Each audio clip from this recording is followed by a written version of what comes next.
Bismillahirrahmanirrahim. Alhamdulillahi alamin. Wassalatu wassalamu ala asyrafil anbiya'i wal mursalin nabiyyina Muhammadin wa ala alihi wa sahbihi ajma'in. Rabbi shrah li sadri wa yassir li amri wahlul 'uqdatam min lisani yafqahu qawli, amma ba'du. Jamaah yang semoga senantiasa dirahmati oleh Allah Subhanahu wa ta'ala. Pada ayat yang ke-90 Allah Subhanahu wa ta'ala berfirman, bi'sa mashtaru bihi anfusahum ayyakfuru bima anzalallahu baghyan. Bi'sa mashtaru bihi, seburuk-buruknya, atau kalau dalam terjemahan di sini alangkah buruknya, seburuk-buruknya perkara ishtarau bi, mereka itu menjual, bihi dengannya, menjual anfusahum, menjual diri-diri mereka sendiri, ayyakfuru untuk mengkufuri, bima anzalallahu, dengan apa yang Allah Subhanahu wa ta'ala turunkan, baghyan, karena kedengkian. Ayyunazzilallahu min fadlihi ala man yasha'u min ibadihi, bahwa Allah Subhanahu wa ta'ala menurunkan min fadlihi, dari karunia-Nya, ala man yasha'u min ibadihi, atas orang-orang yang Allah Subhanahu wa ta'ala kehendaki, min ibadihi, dari hamba-hambanya.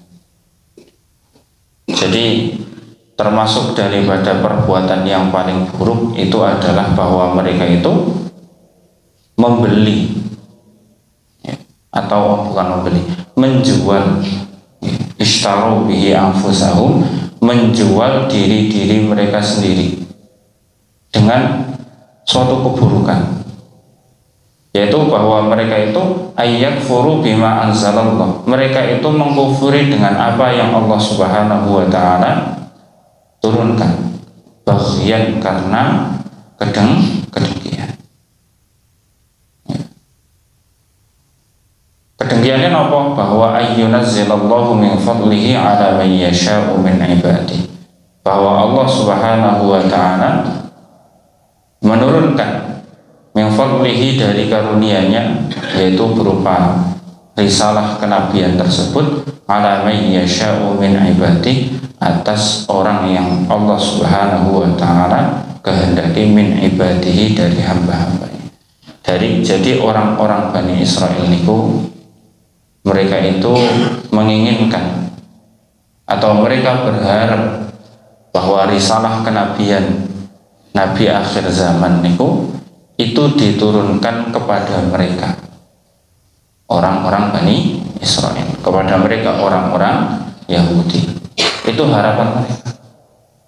Padahal sebenarnya kalau dalam kitab Taurat sudah disebutkan tentang sifat-sifat Nabi, tentang tentang ciri-ciri Nabi Sallallahu Alaihi Wasallam, bahkan tentang keturunan Nabi Muhammad Sallallahu Alaihi Wasallam yang akan lahir min waladi Ismail, dari anak keturunan Ismail. Tapi mereka tetap berharap bahwa risalah itu akan turun kepada mereka, orang-orang Yahudi.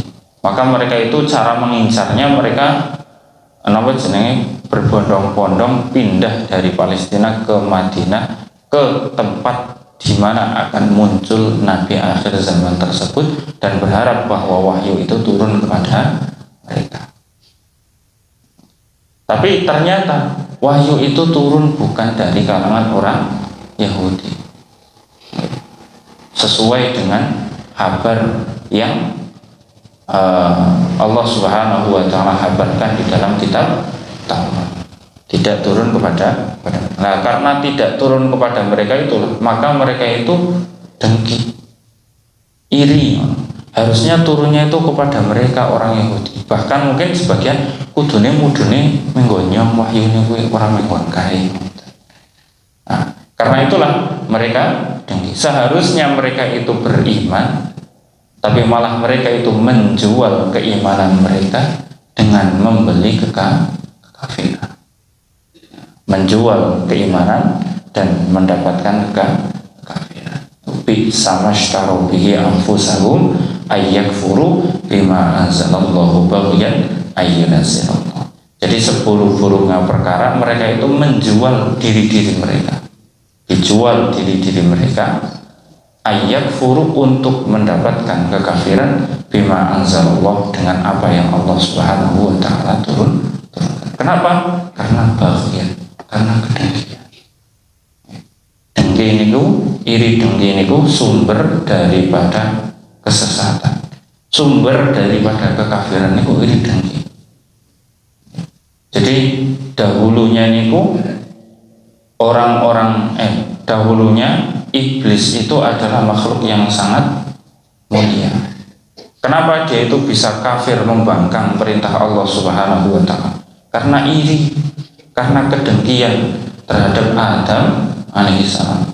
Yang Allah Subhanahu wa taala karuniakan kepada Adam itu ilmu pengetahuan, kemudian Allah perintahkan para malaikat dan iblis untuk bersujud kepada Adam. Karena irinya iblis kepada Adam sehingga dia tidak mau bersujud kepada Adam. Demikian pula orang-orang Bani Israil itu, apa yang membuat mereka itu tidak mau beriman kepada Nabi Shallallahu Alaihi Wasallam? Padahal mereka beriman kepada Allah. Kenapa tidak mau beriman kepada Nabi Shallallahu Alaihi Wasallam? Karena iri, karena kedengkian mereka kepada Nabi Shallallahu Alaihi Wasallam bahwa risalah kenabian, bahwa wahyu Allah Subhanahu wa taala itu turun kepada Nabi Muhammad Shallallahu Alaihi Wasallam, bukan kepada mereka. Sehingga mereka menjual diri mereka, menjual keimanan yang ada pada mereka untuk membeli kekafiran kepada Allah Subhanahu wa taala, kepada apa yang Allah Subhanahu wa taala turunkan dan kepada Nabi Muhammad Sallallahu Alaihi Wasallam. Bi samashtaro bihi anfusahum ayyakfuru bima anzalallahu baghyan ayyunazzilallahu min fadlihi ala man yasha'u min ibadihi.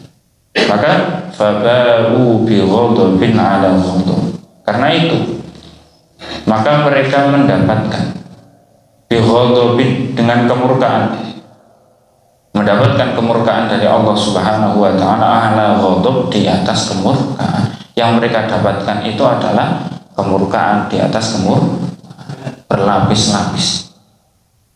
Sudah dimurkai oleh Allah Subhanahu wa taala karena kekafiran, dimurkai oleh Allah Subhanahu wa taala karena bagian kedengkian. Jadi kalau orang lain mungkin kafirnya karena tidak tahu, tapi orang Yahudi ini kafirnya itu karena tahu. Mereka itu sudah tahu, tapi kemudian kafir. Kenapa kafir? Karena kedengkian. Wah, double nih mungkin pengingkarannya nih, double.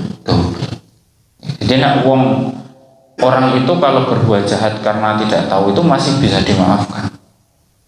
Berbuat kekafiran karena tidak tahu itu masih bisa dimaafkan kalau misalkan dia bertobat.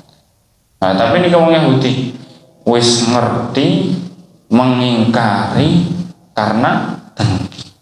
Maka faba'u bi ghadabin ala ghadab. Maka mereka berhak untuk mendapatkan kemurkaan di atas kemurkaan. Walil kafirina adzabun muhin, dan bagi orang-orang kafir itu disediakan adzabun muhin, siksaan yang menghinakan.